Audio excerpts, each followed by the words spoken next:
Contrary to popular belief, William's mother didn't actually spend every hour of every day inside her office. Despite the presence of his many aunts, he knew that the head of the Ashfield family spent much of her time writing about the county, seeing to many of the issues that might require her attention as the head of a small territory. Admittedly, a great many of those issues involved long debates over the minutiae of property lines or livestock ownership. However, given those details were of some real importance to the farmers to whom the aforementioned items belonged, William was of the opinion that it spoke well of his progenitor that she felt the need to show personal interest in them. He knew, for his own part, he'd been somewhat lax on the subject in his own brief time as head of Redwater County. In his defence, Zeller Turn was much better suited to the task, or seeing to the needs of the nearby farms, than he'd ever be. But the fact remained that as an actual landlord, his own efforts could best be described as distant. After a few moments' thought on the subject, he realised he didn't actually know the names of the many villages surrounding the newly renamed town of Redwater, which wasn't exactly an ideal state of affairs for any lord, though given that he saw the territory itself as little more than a convenient vehicle for weapon production, it wasn't entirely unexpected. He shook his head at the thought, as he momentarily wondered if Marlene's words on the subject of his harrowed mindset had some truth.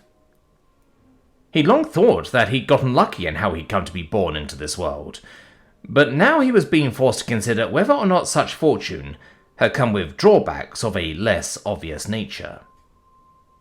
Fortunately, he was saved from any lengthy kind of rumination on the topic by the arrival of his mother, as Aunt Safina, who had been content to spend the intervening half hour between him calling and his mother arriving in stony silence, moved aside to let the Ashfield matriarch slide into view.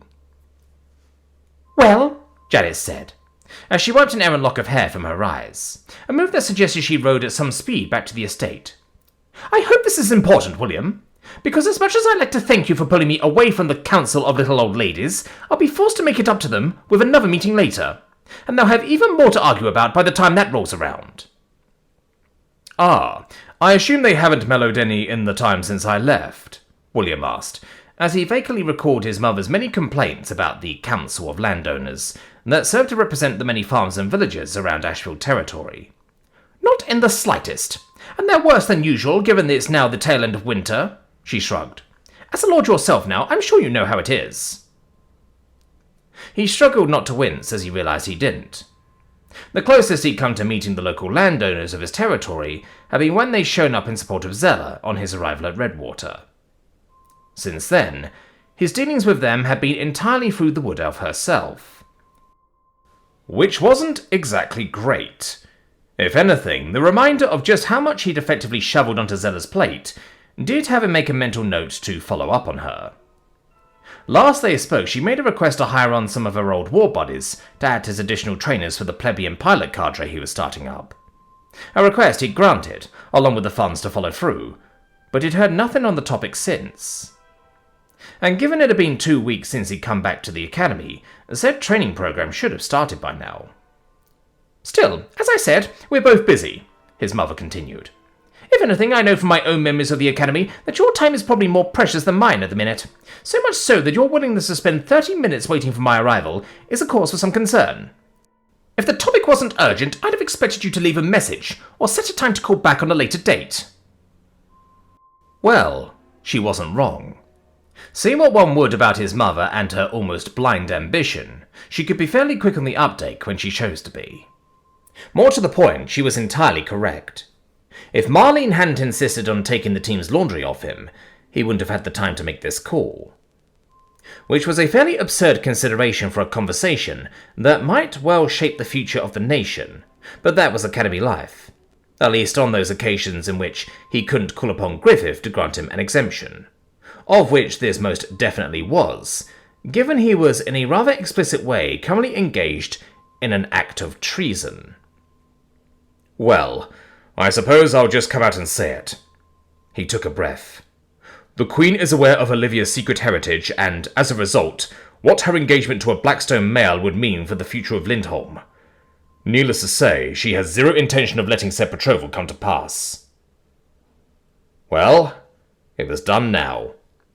Given orb calls were monitored by the Queen's people, he figured he had until the end of the call, plus 30 minutes, for it to filter up through the chain of command, until Griffith or someone else in Yelena's employ was dispatched to ask him, "What the hell?" Fortunately, he had a plan for that, but prior to that coming to pass, he fully intended to get his money's worth for shoving his neck onto the chopping block, by getting his moronic younger sibling off of it. What? His mother breathed after moving through a number of expressions. Surprise, anger, disgust, dread, resignation. It really was a rather amusing tapestry, one he might have felt guilty for enjoying if it weren't for the fact that his mother had most certainly brought it all upon herself. What little filial piety he managed to cultivate in his time in this world did little to mitigate the schadenfreude he was currently feeling. You, she finally breathed, eyes narrowing as she glared at him through the orb. No, actually.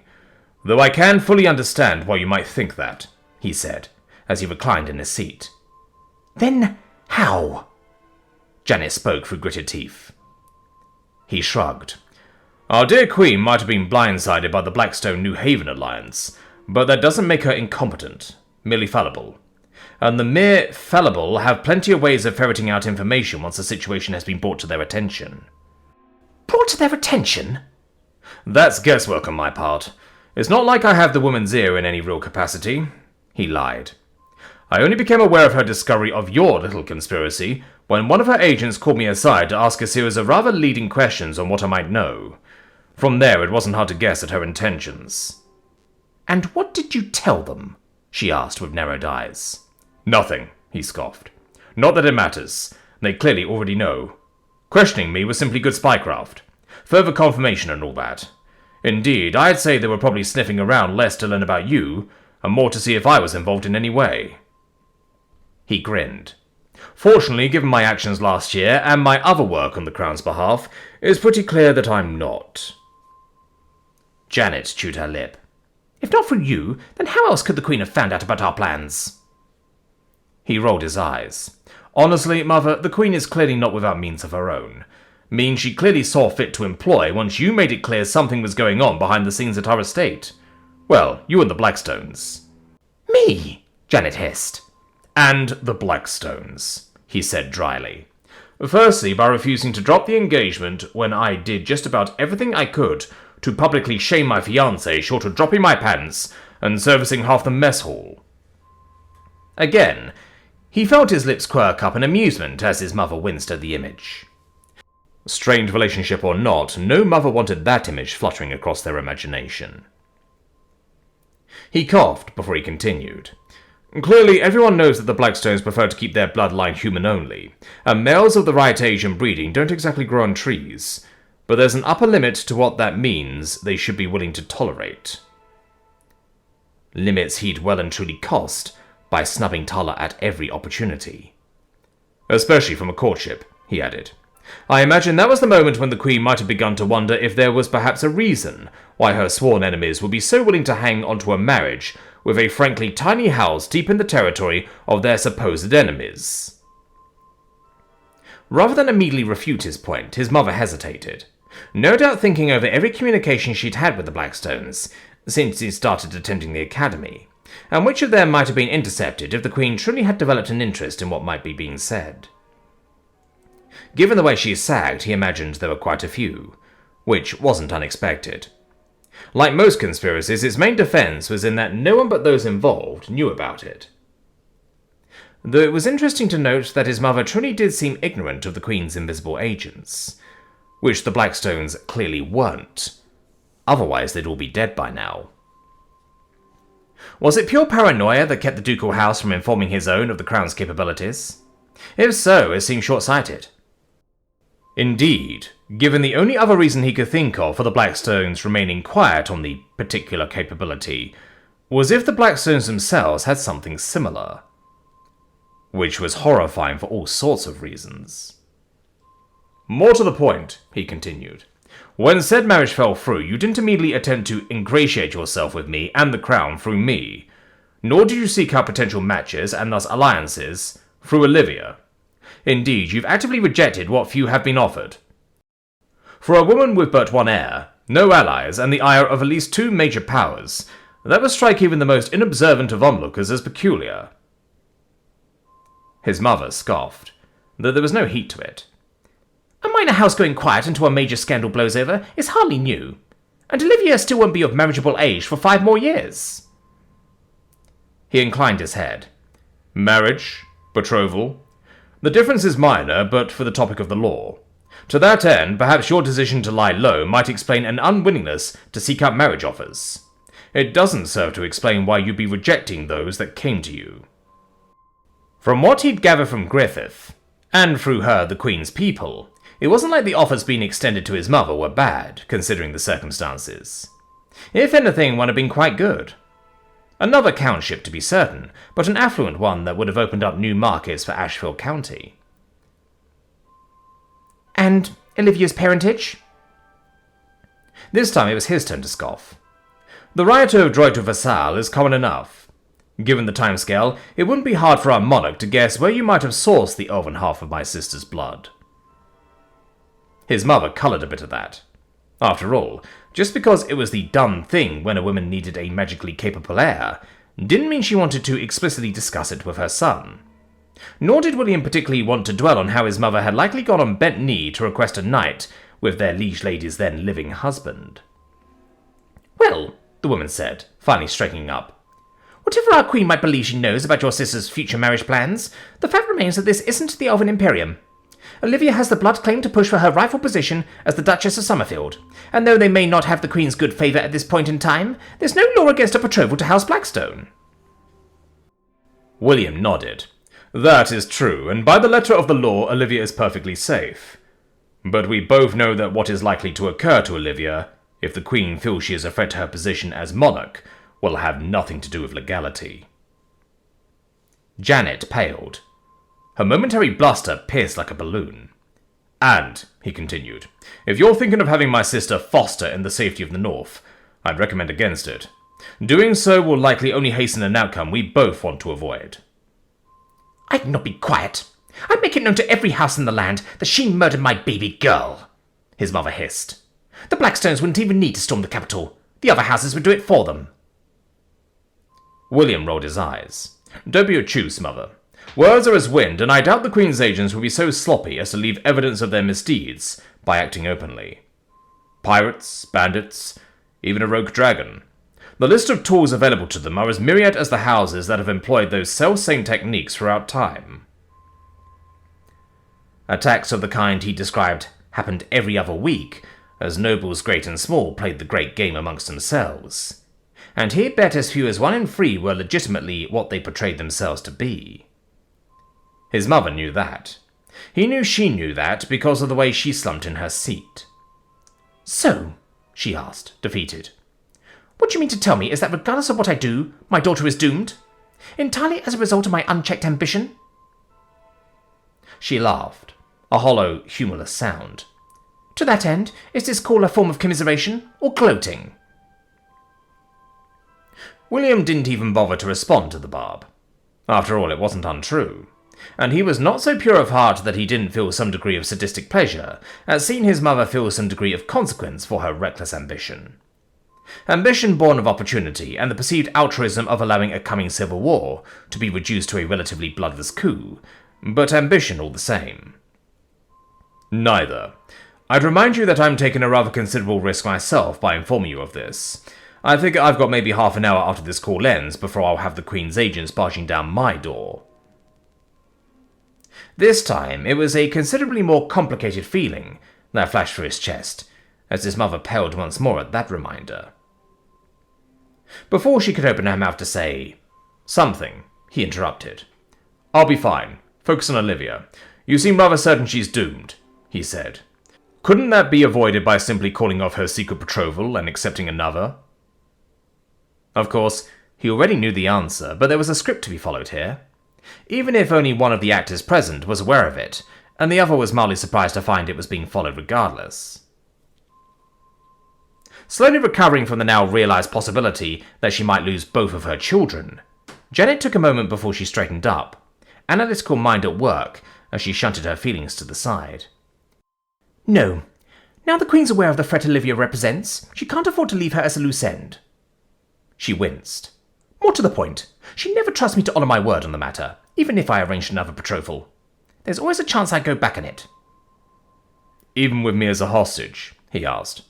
My territory is barely a few miles from the capital, and I'll be attending the academy for the next few years. His mother winced again. No, our antipathy is too well known at this point. Yelena wouldn't risk the possibility that I consider a ducal seat worth the loss of a son. Went unsaid was the very real possibility that that was the case. Admittedly, it likely hadn't been true prior to last year, but his continuous acting out against the family had put a considerable strain on their already distant relationship. William knew that, from the perspective of his family, he was, in a very real way, the dog that kept biting the hand that fed it. Of course, it didn't much matter that from his perspective he was biting because said hand was feeding him bullshit. All that mattered was that he was going against the family's interests. Aegeus, he suggested. She laughed. I'm the matriarch of a countship at peace, with a strong core of law sisters behind me. The loss of my magic would be inconvenient, but something I could easily survive. William had figured as much. Then what if you were to place Olivia in the care of one of the Queen's allies? Foster her with them as you were about to do the Blackstones. She considered it reluctantly. And leave her in the hands of the very person threatening her life? I'd not put it past the woman to have her removed anyway, to be on the safe side. William could see why his mother might think that.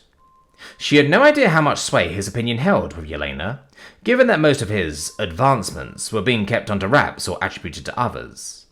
No, Yelena wouldn't kill his sister unless she had no other option, because doing so would guarantee the end of his loyalty to her. Unfortunately, he doubted his mother would be willing to believe him if he suddenly said as much. Mostly because it sounded like the sort of thing an older man might say to play a young woman back on Earth. The usual claims of her being special, unique, and worth being listened to. Fortunately, he had no intention of going down that route. Not entirely true, he said slowly. There is one ally of the Queen who is both guaranteed not to be party to your conspiracy, and would never hurt a hair on Olivia's head. Janet's features creased in thought. Who? I'd have thought it obvious, he said. Me. It was amusing, the number of emotions that flitted across his mother's face. She started to say, before she paused in genuine consideration. Swear. She spoke slowly, staring down at him. Regardless of the wrongs our house has done to you, regardless of the role Olivia unwittingly played in them, swear to me as her brother that you will keep her safe. He resisted the urge to snort in derision at the rank hypocrisy of it. Fortunately for his family, while his sister might have been a fairly naive, bloodthirsty little brat, she was one of the only beings on this planet whom he loved unconditionally. Nothing was going to change that. On my life, he said. Janet continued to stare at him for a few more moments before sagging. Great. Now I just have to convince the rest of the family that not only is the jig up, but that the only safe place on the continent for the heir to our family is in the care of the brother whose position she usurped. William had little sympathy. I'd remind them that said brother has his own title now, earned for his own merits, and as such has little need for Ashfield County. For the third time since their conversation began, Janet winced at the quiet venom in his tone. Still, she nodded. Aye, that might help, she muttered. William didn't much care, just so long as she convinced his aunts.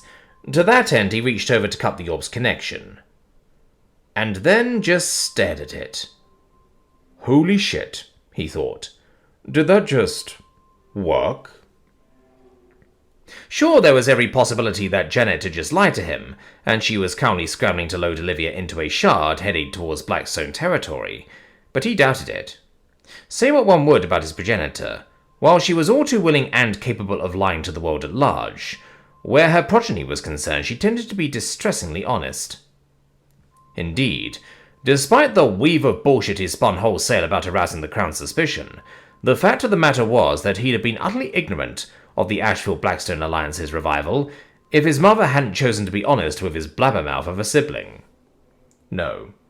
He had a feeling Olivia would be arriving at the Redwater estate within the week, which would be interesting, because if she'd been pissed before, she'd be even more so now. Definitely worth having a sit-down with her to explain the facts of life when she's outside of our mother's sphere of influence, he thought. Still, those were back-of-the-mind considerations. For the moment, he was mostly just stunned that he hadn't had to fight an entire fleet, or even murder anyone. He hadn't even had to invent anything. He just talked. And that was a possibility he hadn't even considered prior to Marlene bringing it up. Was it really possible that he hadn't gotten away with his harrying as scot-free as he thought? Because for the longest time he believed himself lucky. Fortunate that the information he'd received from his patron was compatible with the vessel it had been installed into. Sure, said information was him as far as he was aware, but the fact remained that he considered it a case of the right software in the right hardware. Only now he was being forced to consider whether there were bugs in the system, feedback loops, logic gate errors, backwards compatibility issues. George shook his head. It wasn't worth dwelling on. He was fine. Marlene was overthinking things. He just let his own personal biases regarding his home influence his thinking. Yeah, he was fine. William stood up, stretching his arms above his head, as he felt the kinks in his back pop agreeably. Perhaps part of him was a little disappointed that the whole situation had been resolved so easily. He'd been looking forward to unveiling some of his new toys. But this way, he'd be able to save those surprises for the grand finale. Stepping over to the door, he tapped the enchanted symbol near the handle to break the vacuum gap between the room and the outside world, allowing the sounds of the academy once more filtering through the walls and into the room. Stepping out into the hall, he actually jumped a bit as he found himself face to face with two rather identical-looking women. Okay, identical is a bit of a stretch, he thought, as he regarded the two. Physically, yes, they shared all the same features, but it was clear both had put a little effort into differentiating themselves from the other. Which was hard to do in a military academy, given the mandated uniforms, so their efforts are mostly being relegated to their hair. The older twin, Clarice, had her hair down, shoulder length, with a notable pink streak running through the blonde. By contrast, the younger twin, Marcille, had chosen blue highlights at the tips of her hair, and tied it up into a ponytail. As visual languages went, even William could tell what said clothing choices meant. Not least of all because such dye jobs would have required a permit from the academy. They were a pair of individuals who happened to be twins, not to be treated as some monolithic singular entity. Indeed, that perspective was only reinforced by their positions as he came out of the room, the older standing prim and proper in the hallway, while the younger leaned up against the wall, arms crossed. And as she drew herself up to stand, he noted that he'd been mistaken in his initial assessment of them being physically identical. It was subtle, to be sure, but Marcille's build seemed slightly more athletic than her older sibling. The heir and the spare, then.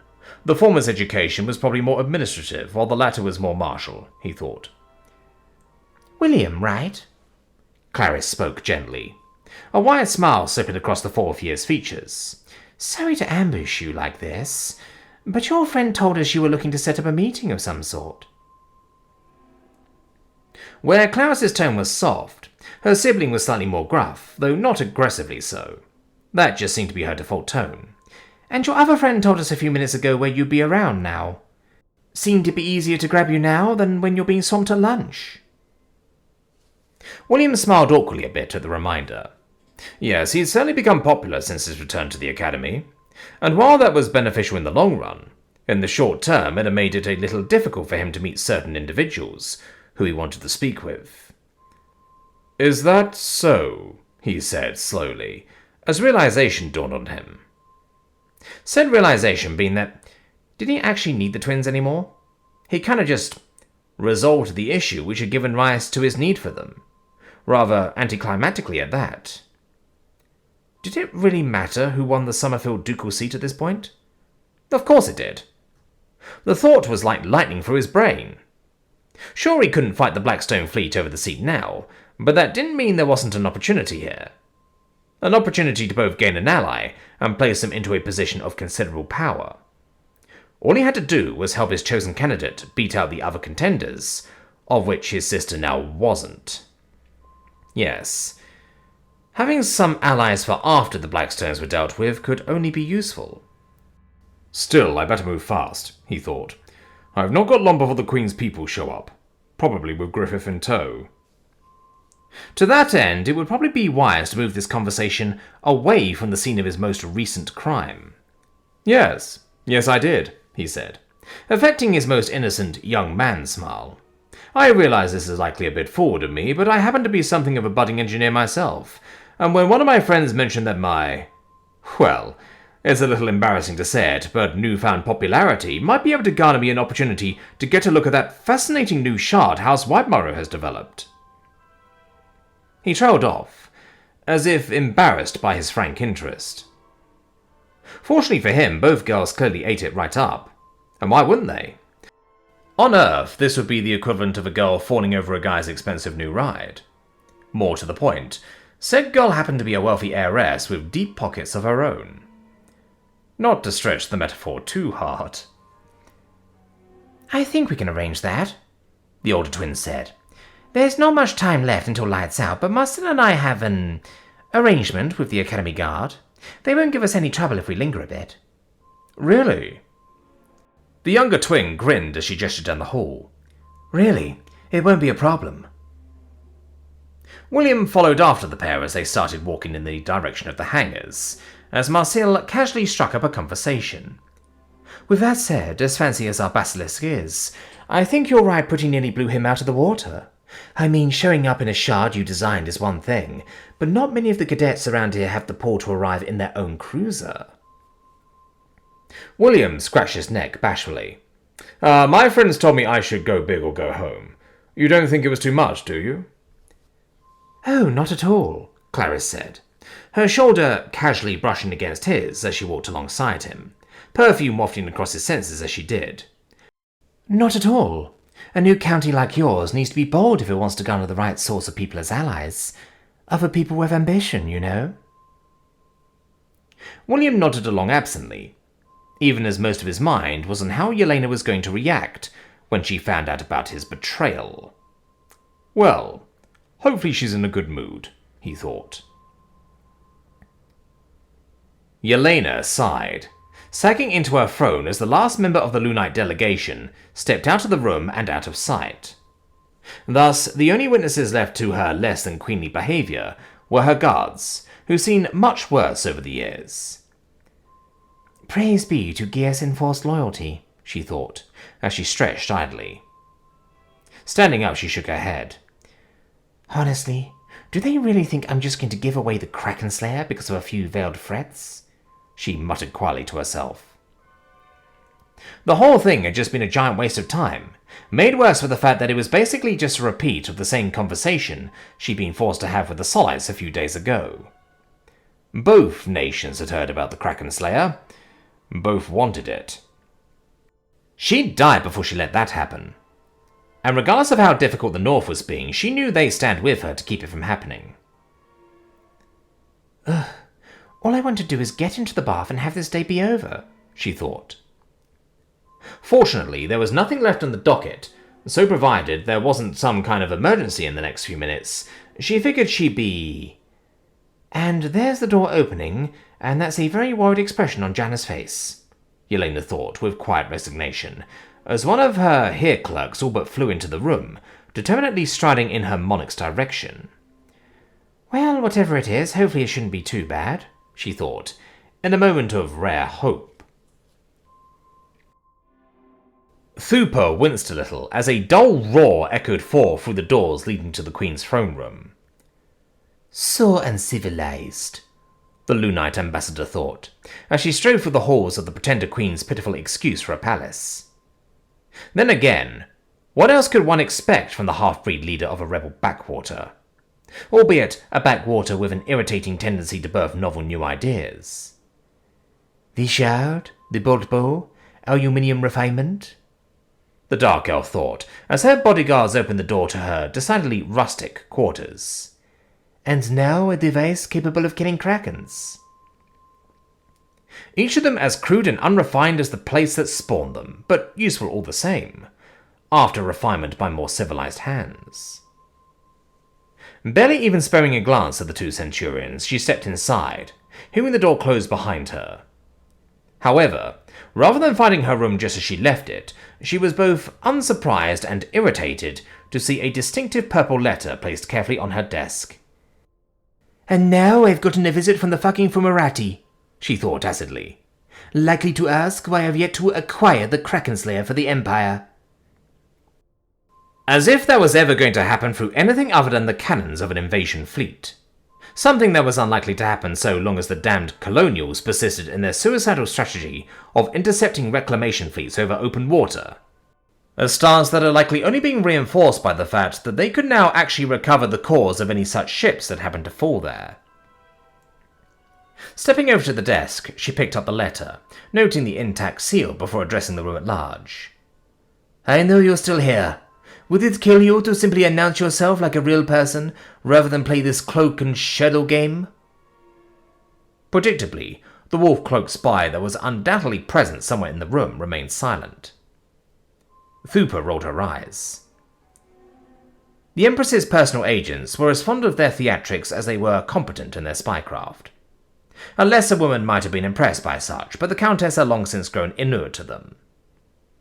Still, whatever irritation she might have felt at receiving a missive in such a manner quickly started to fade away as she read through the contents of the report, and her new instructions. Well, it seems the colonials' habit of coming up with strange new ideas isn't relegated only to the southern parts of it, she thought with a smile, as she incinerated the letter with a brief mantra. Must be something in the water out here.